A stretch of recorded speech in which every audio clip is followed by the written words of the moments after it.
Today's episode is brought to you by Canby Foursquare Church. Since 1978, a place to grow, connect, and serve. In-person services are back with some restrictions to help ensure everyone stays safe and healthy. For the latest, visit their website at canbyfoursquare.com.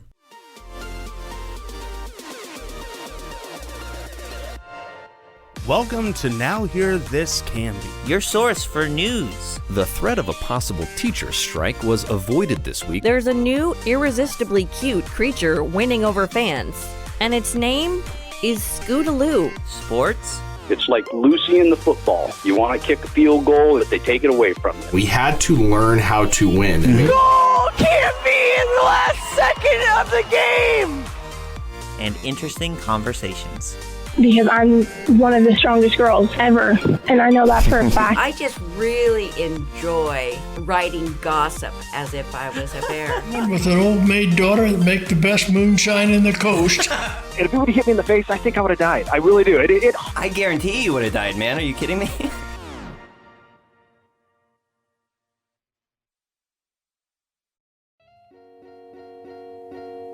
Hey friends, and welcome to Now Hear This Canby. Thanks for listening. I'm James Walton, and this is what's happening this week in our community. A white Dodge pickup truck crashed into the building housing Canby Auto Import and Ace Glass Company on Highway 99E this morning, causing significant damage and injuring the vehicle's driver. Canby Fire Division Chief Matt English said the truck left the roadway for unknown reasons and crashed through the 1940s era structural clay tile facade and a large window of the front wall entryway, coming to a stop about 3/4 of the way. Canby Police Chief George Troe said no eyewitnesses to the crash have yet come forward, but it appears that the driver, a male estimated in his mid-40s, was traveling westbound on 99E when he crossed traffic and collided with the auto shop. Anyone with information about the incident is asked to call the Canby Police non-emergency number at 503-223-7211. The crash occurred shortly after 7:30 a.m. Emergency crews with Canby Fire District and Canby Police arrived to find the driver unresponsive, but it was unclear if this was because of injuries stemming from the crash or a pre-existing medical issue. The driver was transported to the Clackamas County Fairgrounds, where a Life Flight air ambulance lifted him to the Oregon Health and Science University in Portland. Alex Carlberg of Canby Import said the two employees were in the building at the time. The Canby Import employee and a passerby assisted the driver immediately after the crash before paramedics arrived on the scene. He was still stuck on the accelerator, Carlberg said of the driver. He was awake, but it wasn't responsive, so they had to work to get him out. Most of the damage was sustained by Ace Glass, whose offices and counter are on the north side of the building. Ace's counter and an interior wall were damaged in the crash. Carlberg said the building's owners are already working with their insurance provider, and a temporary covering is expected to be installed at the crash site on Wednesday while arrangements are being made. For photos, you can find the story on our website, canbyfirst.com.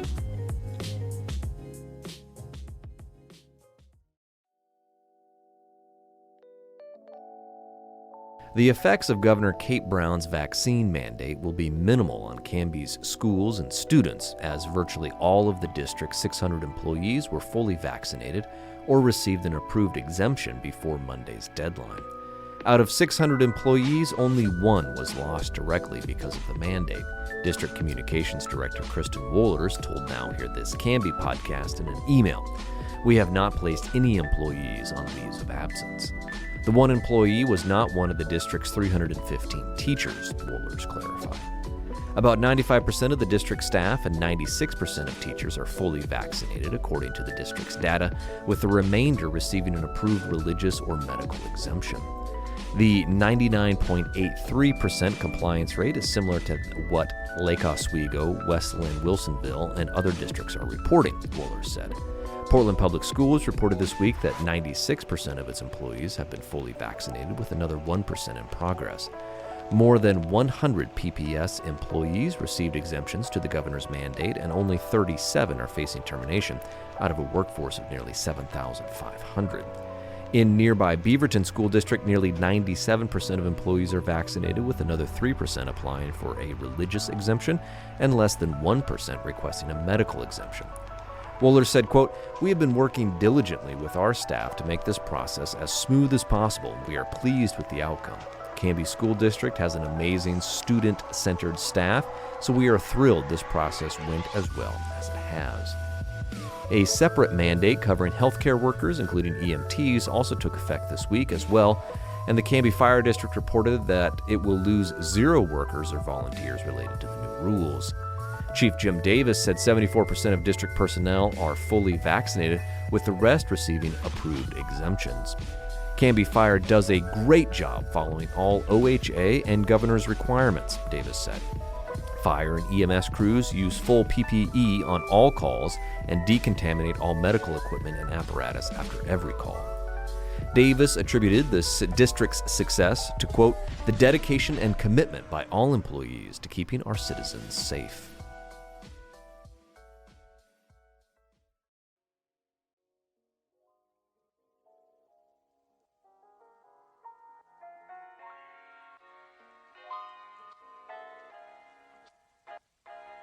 Molalla Police Chief Frank Schoenfeld announced his retirement last week after more than 5 years serving the community, while Councilor Steve Deller shared in that same meeting that he would be resigning due to moving out of the state.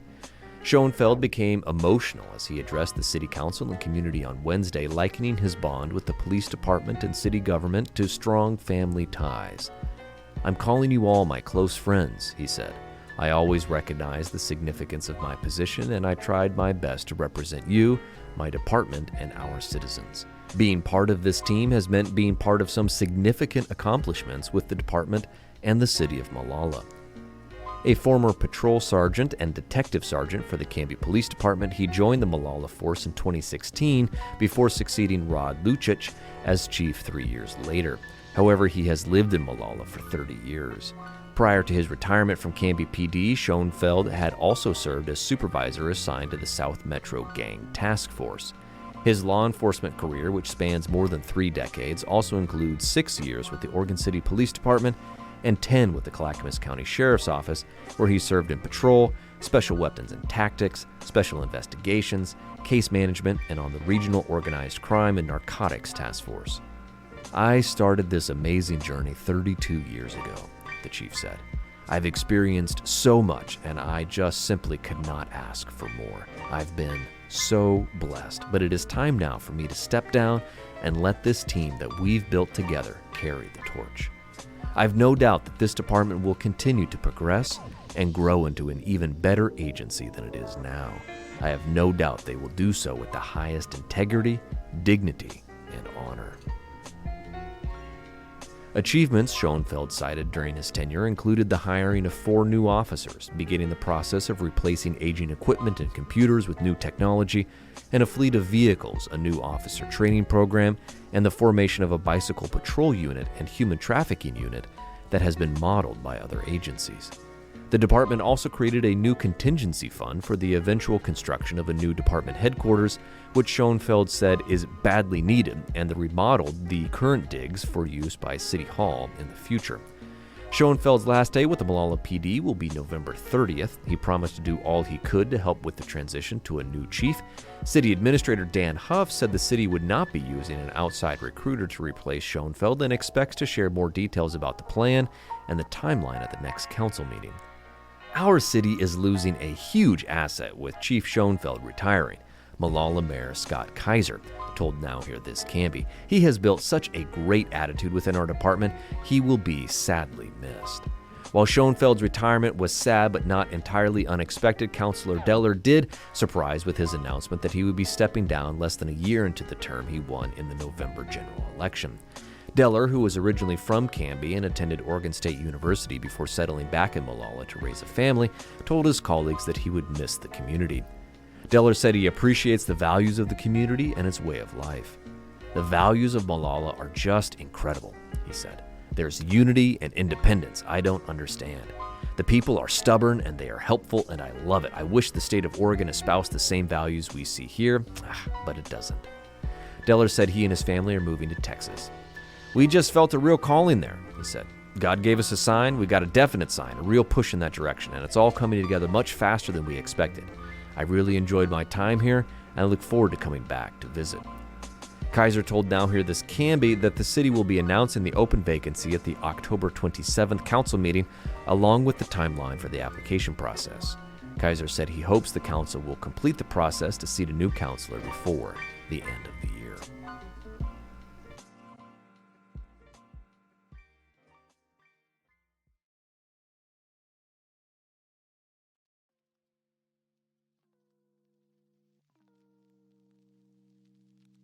Earlier this month, volunteers from Colton joined Molalla Fire District in responding to a house fire on South Wright Road and came away with a little more than they'd bargained for: a young orphaned kitten that had managed to escape from the blaze. Colton Fire Chief Todd Gary found the injured creature hiding in the roots of a nearby tree, drawn by its meowing, which could be heard even over the din of the blaze and the fire crew's labor. There's an old stereotype about firefighters, especially ones in small towns, spending their time rescuing cats from trees, but this was a lot more serious. The kitten had been burned from exposure to the severe heat in the October 3rd fire, inhaled a lot of smoke, and the veterinarian said his trachea and esophagus had been damaged. The owner had no way to care for the little guy, so Colton Fire Engineer Dan Dunn and his wife Brooke took him in, naming him Smokey. From the very beginning, his survival was not assured. Smokey was in and out of the emergency veterinary clinic, and the Dunns spent a sleepless week and a half tending to the kitten as though he were their own child. But he was a fighter, in the words of Colton Rural Fire District Lieutenant Chris Cahoon. From what they are saying, it's a touch-and-go thing, Cahoon reported on October 13th. The kitten came home over the weekend and then ended up back at the clinic because he's not able to eat enough. Smokey had a setback later that night, with Brooke Dunn sharing an update and asking for prayer from the Colton Fire family. We're still hopeful that he's going to pull through, she wrote. He had internal burns and smoke inhalation, but he's mostly struggling with eating enough. His blood sugar keeps plummeting and keeping a consistent self-regulated body temperature. He's such a little love. I was at the vet clinic today, snuggling him under a warm water pad. Didn't want to leave. Please say a prayer for a little guy tonight. He is such a fighter. He deserves to live beyond this, health issue-free and living his best life. Sadly, Smokey did not survive the night, passing at the Emergency Veterinary Hospital of Tualatin 10 days after his rescue from the burning home. Though the ending was not what anyone wanted, Cahoon said the district applauded the Dunns' incredible efforts to trying to save a life. "Oh, I think it's amazing," Cahoon said. "It goes to the nature of what we do, you know. We're not just helping people, we want to do whatever we can to help. And for them to take on these veterinary bills and try to save this poor little thing, it's incredible. They really stepped up, you know. They went above and beyond. They really gave it a fighting chance and a loving home for the last week and a half of its life. Good job, Dunns. Thank you for your care and concern." That'll do it for the news on this edition of Now Hear This Canby. I'm James Walton. As always, thank you for listening and have a great day.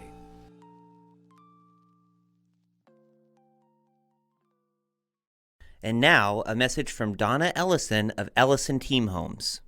Hi, everyone. I wanted to take this moment to invite you personally to come and hang out with us for our end of season client event. It's a thank you to all the wonderful people we've done business with, as well as a welcome to a lot of our community. I'm doing this in partnership with Vanessa Zimmerman team at Academy Mortgage.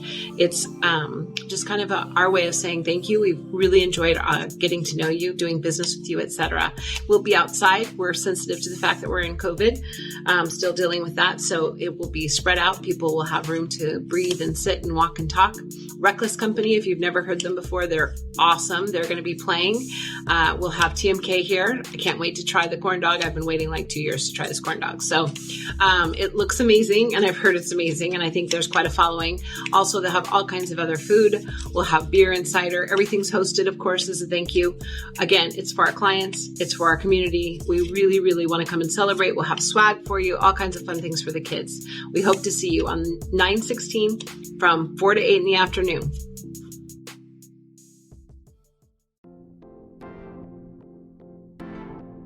And welcome back to the ad sponsor section, where I get to talk to people about books, because I always drag Megan Waterman in here to be with me. Hi, Megan. Hi.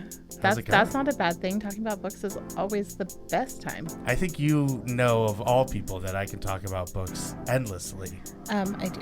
Yeah. So, Megan, do you want to tell our listeners about what's going on down at the Book Nook? At the Book Nook, we are getting ready for the holidays. Yeah. I know. There's only one I care about.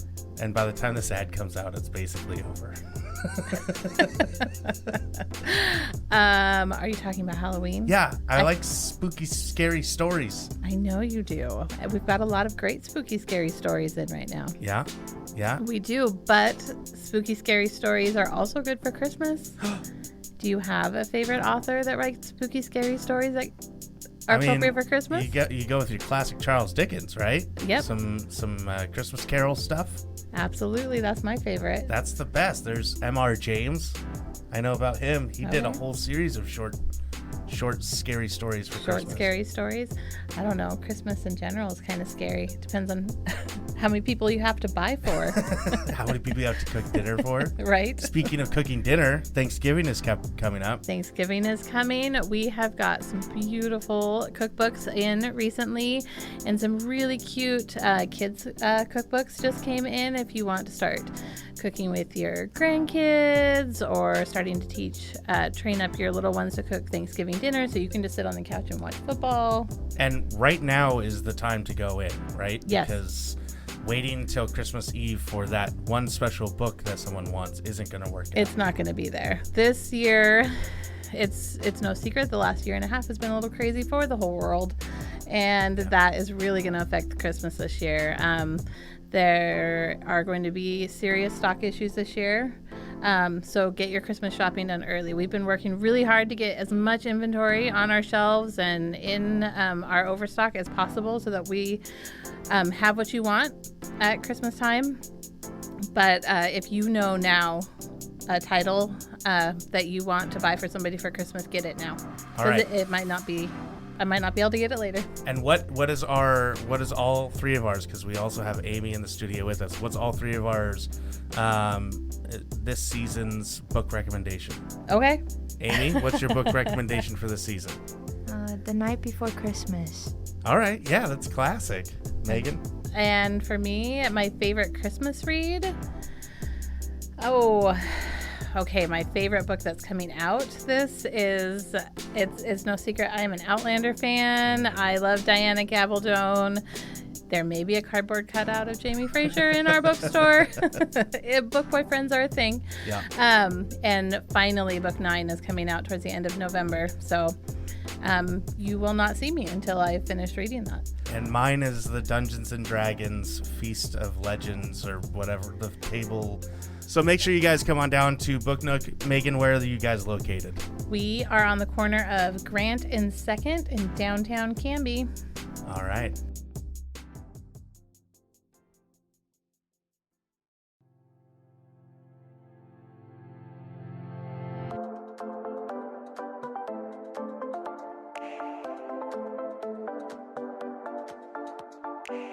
Tell me your name and what your title is. I'm Melissa Laraundeau. I am the administrator of Marquie Hope Village Memory Care. Okay. How'd you get into this line of work? This line of work? Kind of been a long journey. I've been with Marquie now for just about 8 years, and I started out as a scheduler in the home health side of things, and have just kind of been climbing up the ladder since then. I did admissions and care coordination, and I worked at Marquie, Oregon City for about 5 years prior to coming here, and they have an Alzheimer's and dementia unit as well. Yeah. And it's kind of found my calling for taking care of the folks with a little bit higher cognitive care needs, and so was given an opportunity to help open this facility here on this campus, and it's been incredible. Yeah. Tell me about the facility. So we are open just over a year. We opened August of last year, mid-pandemic and all. Opened the doors. And we are the newest addition to the Hope Village campus. So giving ourselves, the campus, a more well-rounded levels of care. So we're start to finish. We have everything on campus from rehab and long-term care, nursing, skilled nursing, and assisted living, and now memory care as well, all right here on campus. Yeah. Have to be one of the few, if not the only, long-term care facility in the state to open during COVID. Yeah, it was, obviously the process started before then, the construction and everything. Nobody knew what was coming. Yeah, we were slated to open in April of 2020. Right. And so obviously we saw some hiccups with that, with everything that happened in March of last year. But it turned out to be kind of a blessing in disguise.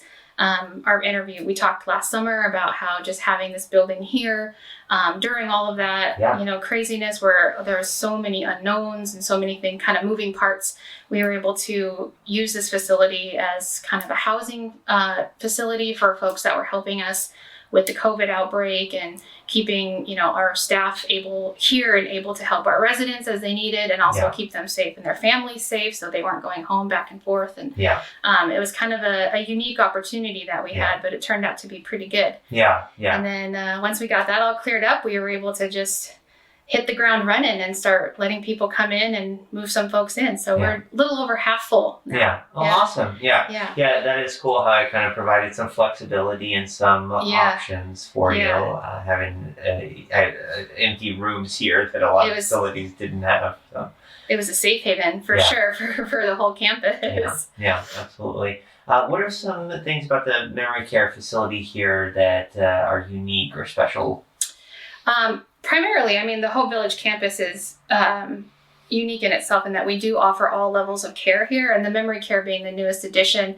It's been a really kind of a neat opportunity for me to, dementia happens at all different levels of care. There's, all different stages of it, and not everyone that has dementia needs memory care, but to help staff across the campus kind of learn better techniques and better opportunities on how to care for someone with dementia, and have not only more success for their shift, but a better opportunity and experience for that person, that resident, whether it's short-term or permanent here. Yeah.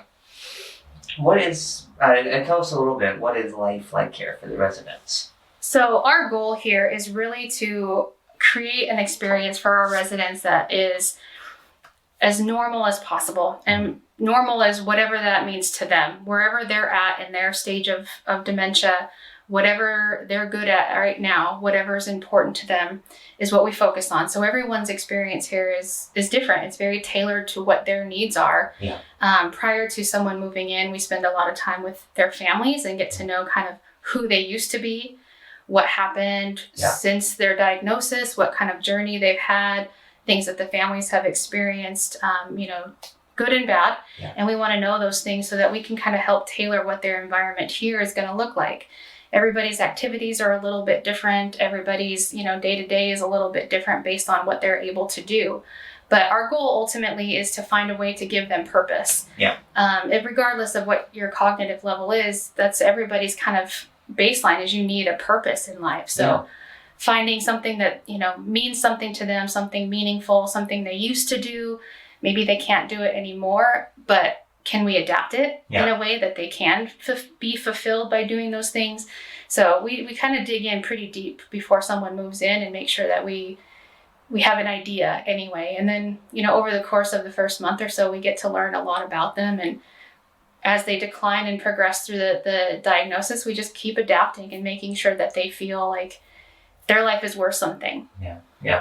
And I feel like that's going to seg into what I wanted to ask you next, which is I know for employees in long-term care settings, it's often a passion of theirs, right? You've mentioned that yourself as well. What motivates you in doing this work and working with very vulnerable seniors? The staff that I have here are incredible. They're a whole nother level of caregiver for sure, because you're right. This is a very vulnerable population. This is a group of folks that can't necessarily make their needs known, or what comes out of their mouth isn't necessarily what they mean. So being able to be proactive instead of reactive, and to understand their life so thoroughly that they don't even have to tell you things and you know what they mean. It's a different level of care for sure. But it's definitely a passion to be able to help somebody that is so vulnerable and could such an easily forgotten population.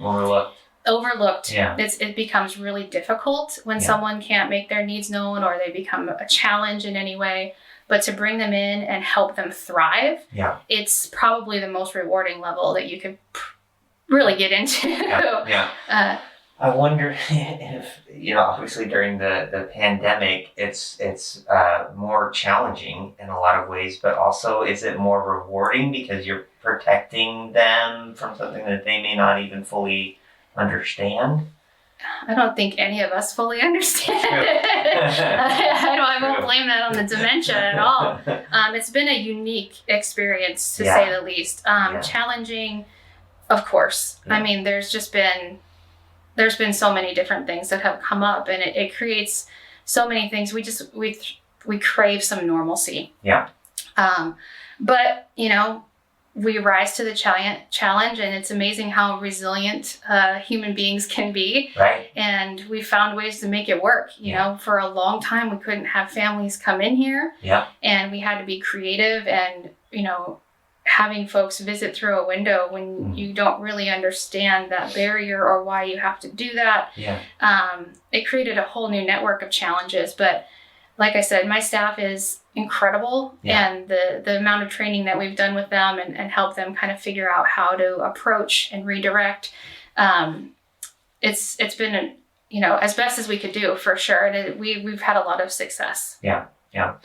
Melissa, I wonder if you have I often find sort of like specific moments or stories can kind of illustrate better what life is like or what your work is like. Is there anything that kind of stands out to you that sort of conveys what life is like here, what happens here in a meaningful way without obviously I'm the worst person to ask this because I can't get through it without crying. I get super emotional. Maybe we'll ask my staff one of those stories because they're much better at like holding it together. But no, it is. It's there are so many moments that just kind of make your day around here, and it's something that I go home and I talk to my family about, or even coworkers on the other side of campus. Is when it gets really hard in this office, and all the different changes and all the different things.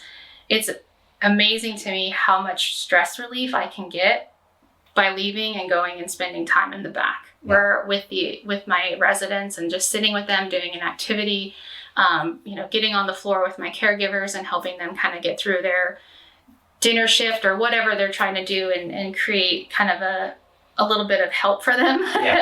But just sitting and chatting with them, or having families come and visit and like we all sit down together and talk.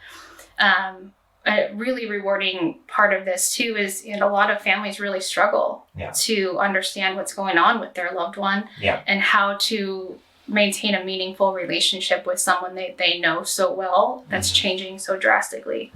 And so we really focus on families a lot too. And so we spend a lot of time with sons and daughters and spouses, and this is who your loved one is now. These are things that you can do and say to help foster a relationship with them, even as they start to forget you. It doesn't mean you have to go away or that you can't have, a meaningful conversation or valuable time with them. So really coaching families through that is pretty incredible. That's amazing.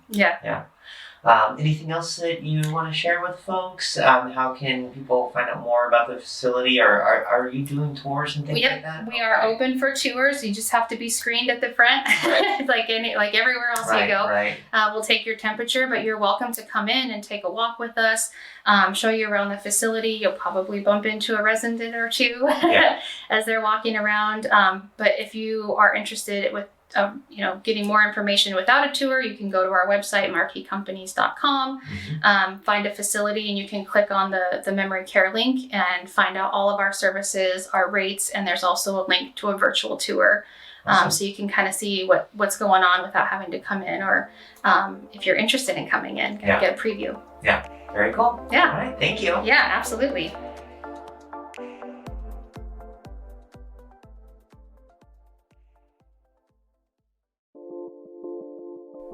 Hey, Frankie, what are you doing? I'm trying to figure out which TV option I want to use when DirectLink turns off their video services in January of next year. It's so confusing. Do you know there's about 48 million streaming services to choose from? Which devices do they work on? What channels do they offer? No, I did not know that. But you do realize that you're probably better off than you think. If you have DirectLink's Easy Video TV now, you're already using a streaming service. But listen, you don't have to go this alone. DirectLink is actually helping their members transition to their next video provider. The company has an extensive informational website where you can compare popular services, and they host live tutorials on streaming TV options to help you decide. Well, hold the phone. Are you saying that they're actively trying to help their members switch to a competing service? Who does that? Well, DirectLink does. I mean, I guess it's one more chapter in their long history of wanting the best for our community.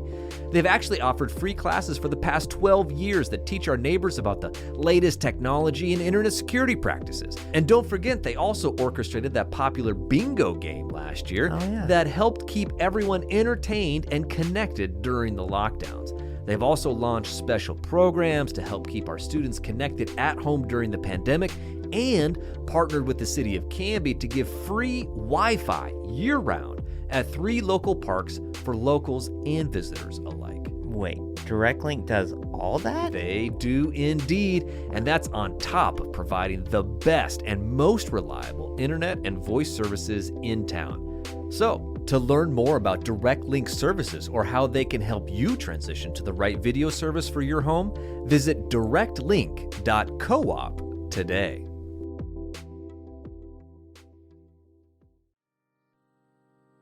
Are you a healthcare hero? Do you want to become one?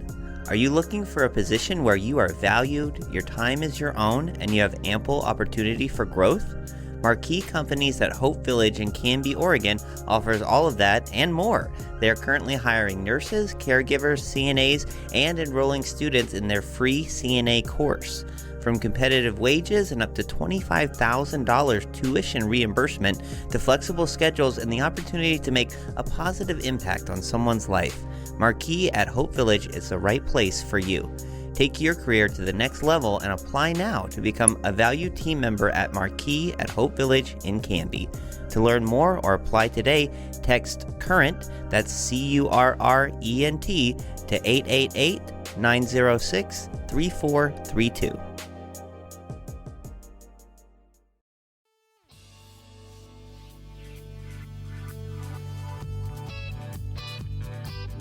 On the Canby Hall Pass promo series today, we're welcoming Chessa Snook. She's the owner and baker at Baker's Prairie Bakery. Hi, Chessa. How are you? I'm good. How are you? Good. I am just a little disappointed. I thought we were on the same page. You were going to bring like a huge box of baked goods. Showed up empty-handed. No, I'm just kidding. Oh, man. I'm sorry. I guess we got our lines crossed. That's okay. I'll forgive you. Why don't you start by just telling folks what do you do? What do you offer to the community? We are a small batch bakery. We bake everything fresh from scratch right here in house. We do all of our lamination by hand. We make all of our ingredients as far as we can. Yeah.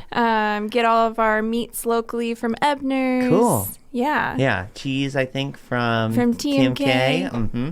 Awesome. What does laminated mean? I assume that's not like printing.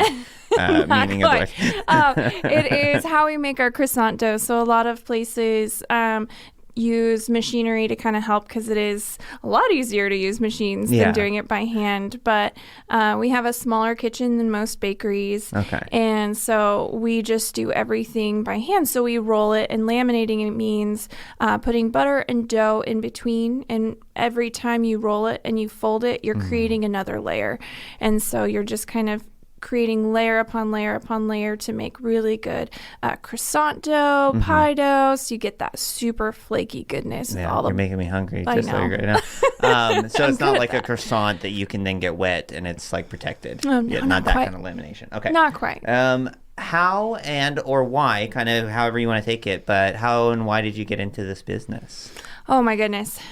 I had a customer ask me the other day. It was like a 20-minute explanation. No, Oh. It was really funny. It was like a mind blown thing was, how long have you been in the industry? And I was like, oh my gosh, almost 20 years. Holy moly. I felt like I was dating myself for a second.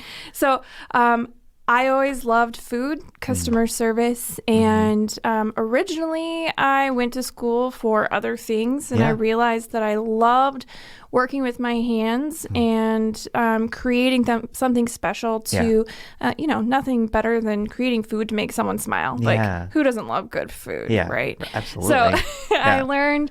Monsters, maybe. Right. I learned how gratifying that was and how fun it was to treat people to yummy things, and it kind of became my career, and I love it so much. Awesome. What do you attribute your success to? Oh my goodness.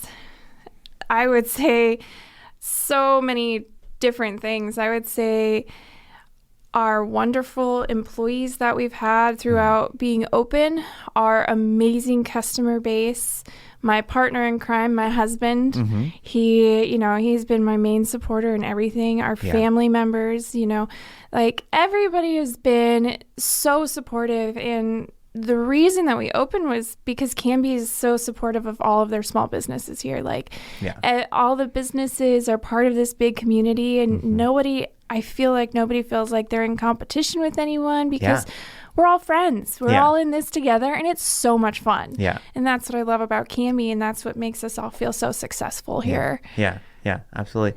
So, related question, but obviously we had this pandemic thing going. You might have heard of it. What do you attribute, or what do you think has been key to helping you survive and recover from the pandemic? The fact that our business isn't based on being solely dine in. Yeah. Our business is mostly to-go orders, which is helped us immensely. Yeah. We don't have a ton of people who sit down. You were a little bit ready for that. Yeah. More well-positioned for that. We totally were. And the fact that, people are on their way to work and they get a box of pastries or, they get a sandwich on their way to work. Part of it is that, like, hilariously weird shape of the cafe, this, like, Tetris shape where you got, like, the space in the back and the space in the front, just hallway. Starbucks really ruined that one for me. I had no choice in how I had to set that up. Yeah. But, we make it work. Yeah, absolutely. Take out and amazing catering? Employees. Yeah. We don't do a ton of catering because we don't have the staff to deliver. Yeah. We do quite a bit of wholesaling, but if people are willing to come and pick stuff up, we happily cater to, businesses and stuff that are having meetings. Yeah. And we actually do quite a bit of that now that I think about it. Yeah. Which has been just awesome. Yeah. And again, other businesses supporting small businesses has been incredible. Yeah. So one thing that's unique about you guys that I think is really cool is the different things that you do seasonally, when things are in season, or obviously like really leaning into a lot of the holidays, like I often see you guys on social media and I'll be like hankering for something pumpkin spice and I'll just see like, it's like Facebook reads my mind. It's like, here, try this, like Facebook knows me more than I know myself. Absolutely. I know. I love all the seasonal things and I try really hard to take grasp on what's in season. Yeah. And it's really funny because I always want like citrusy things in the summertime, but citrus is a winter fruit. That is interesting. Yeah. So I gotta have all the citrus in the winter, what I love. Yeah. Taste of summer in the winter. Yes. Yeah, absolutely. Okay, last question, Chessa, just to put you on the spot here. What's something that people might not know about you? So it could be a special accomplishment or maybe a hobby that you have or a skill. Special about skill. Me personally? Yeah. Oh my goodness. I recently acquired a PS5 and I am the farthest thing from a gamer. But the best way for me to decompress after work has been killing zombies. Not zombies, but I've been playing Valhalla. Okay. So I've been killing Vikings. Nice. And it's pretty great. Yeah. So you just like picture customers, nasty customers. I'm just kidding. No. Just kidding. Of course not. It's so fun, and I've found that doing like the story and everything has been a blast. Right. So between that and gardening, like I get like peaceful, and then I get like the get all the like, rage out. Anger. I love that. That's so hilarious. funny. Yeah. I know. That is good. I know. I always love that. I always learn something I didn't know about the people in this series from that. I know, it's fun. You obviously got the PS5, I assume, you're waiting for the Great British Bake Off, the game, to come out. And there's just, a game. I don't know. I actually hate the Great British Bake Off. Really? I don't like watching cooking shows because I never see them wash their hands, and it drives me crazy. Oh, yeah. You just hope that they cut that part out, right? I really hope so. I really do. But like some of the things that they show just make me cringe. And I'm just like, but why? Yeah. The thing I like about that show is they're so nice to each other. They are. You know, it's amazing. They are. It's like, and I don't know if it's because they're British or because they're bakers or both. But I feel like there's a lot of that in the mix. Yeah. Oh, yeah. I think bakers are just nice. British people are nice, at least to each On other. the American shows, a lot of times they're really mean or yelling at each other. Yeah. So it is really nice to see them being nice to each other. I've watched a few seasons, so I will admit, yes, they are super, super nice to each other, and I do love that. Absolutely. Well, you have to get on the waiting list for that game. I'm sure it's coming out eventually. Oh, so. my. I guess. All right. Thanks, Chessa. Thank you.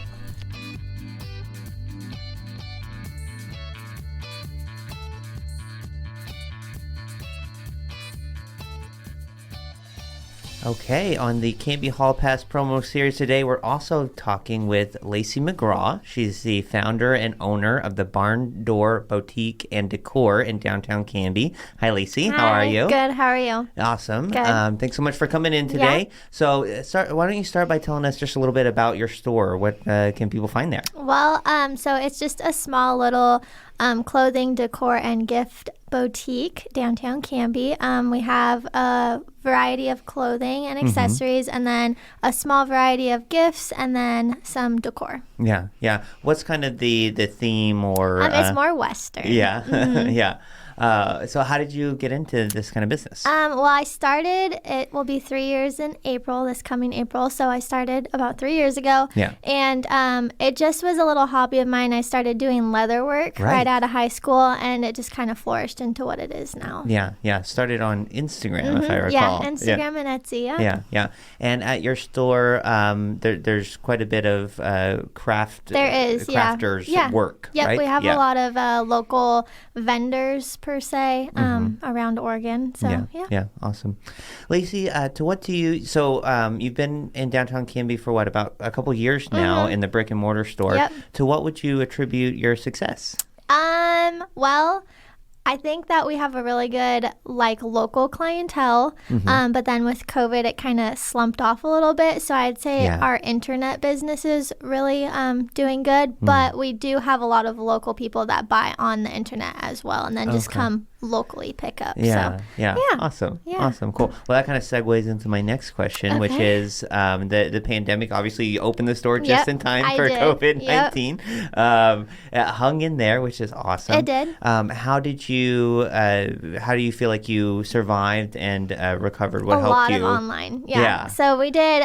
We tried to do weekly live sales, and we would try to promote through Facebook and stuff? Yeah, 10% off or buy one, get one, that type of stuff, just to kind of keep people remembering that we are a business in Canby. So we did that, and then I think as money got tight for people, our live sales kind of declined in purchases. So I think just our promotion on Instagram and Facebook, I'm constantly posting 2, 3, 4 times a day just to get people to remember, hey, we have a whole bunch of stuff. So even if you're just seeing this, doesn't mean we don't have this or this. So just a lot of social media. Yeah, awesome. And that's your main thing. Don't have a website, right? We do, it's just our social media. Our Instagram is our biggest. A lot more engagement that way. Awesome. Very cool. Yeah. All right, Lacey, my last question here, just to put you on the spot. Why don't you tell me me something that most folks might not know about you. Is there like a special skill, a hobby that you have, maybe an achievement that... Well, I am pretty much an open book, but I am dyslexic, and a lot of people who are close to me know that, but a lot of people who aren't close to me don't know that. Yeah. And I really actually used to be embarrassed by it, but I am proud of it now because I see how far I've come since being diagnosed with dyslexia. Yeah. And it's just kind of cool to show people that even if you do have trouble like learning and stuff in school, it doesn't mean you can't make out in the real world. So Wow, that's awesome. So that it affects your reading, does it? It does. Or? Okay. Left and right, numbers, letters, reading. Yeah, I kind of get it all. Yeah. Yeah. Awesome. So, yeah. And you like rodeos just a little bit, as I understand. Just a little. Are you pretty excited to go back to the rodeo this year? Yeah. So we for sure have a booth at the St. Paul Rodeo. So we are already getting stuff kind of written down for that and prepared. So yeah. Awesome. Cool. Why don't you shout out your Instagram and Facebook? I'm sure a lot of the folks are like, I already follow her. So. Our Instagram is at the Barn Door Boutique with a period between each word, and then our Facebook is just Barn Door Boutique and Decor. Awesome. Well, thanks so much, Lacey, and best of luck for this upcoming holiday season. I hope it's awesome for you. Yes, I am excited. It should be good. Yeah. So. Very cool. Cool.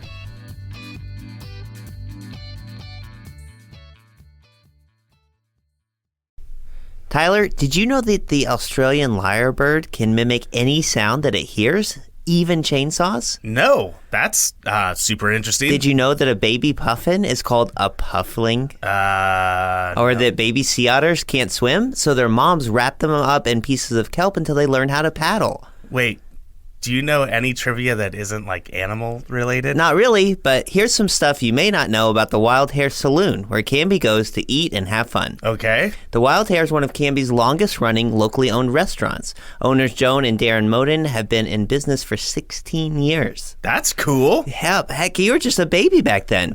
Wait, what? And they love to give back. They've been members of the Canby Chamber for that long, and they donate over $20,000 to local sports, FFA programs, and civic organizations each year. Wow, I'm legitimately caught off. That's cool. Yeah. They also support more than 30 jobs in the community through their award-winning staff, some of them as young as 18. Hey, that's older than you are. Dude, I'm 10 months younger than you. With the days getting longer and the weather getting warmer, the Canby Wild Hare's expansive outdoor patio is the place to be. Furry friends welcome. Well, that sounds great. I'm going to go check them out just off of Highway 99E next to the Space Age in Canby at 1656 Beaver Creek Road in Oregon City, or on their website at thewildharesaloon.net. Now Hear This Canby is produced by me, Tyler Clausen. Our content director and star reporter is Tyler Frankie. And of course, our show is edited by Cameron Clausen. We also feature the vocal talents of Joy Struby and James Walden, so a round of applause to them. The song that you're hearing right now is Canby by singer-songwriter Olivia Harms, used with her permission. To find more work from her, you can visit her website, olivia13.com. Now Hear This Canby is dedicated to preserving independent local journalism and redefining local news with our fun, fresh, and energetic brand of storytelling. Our sincere thanks to our local sponsors who make this show possible. Please show your appreciation by supporting the small businesses who support us. The production of Now Hear This Studios, Canby's locally owned full-service audio, video, and media production company. Our mission is to produce the best content in the universe, and we'd love to help you do it. Find us online at nhtstudios.com.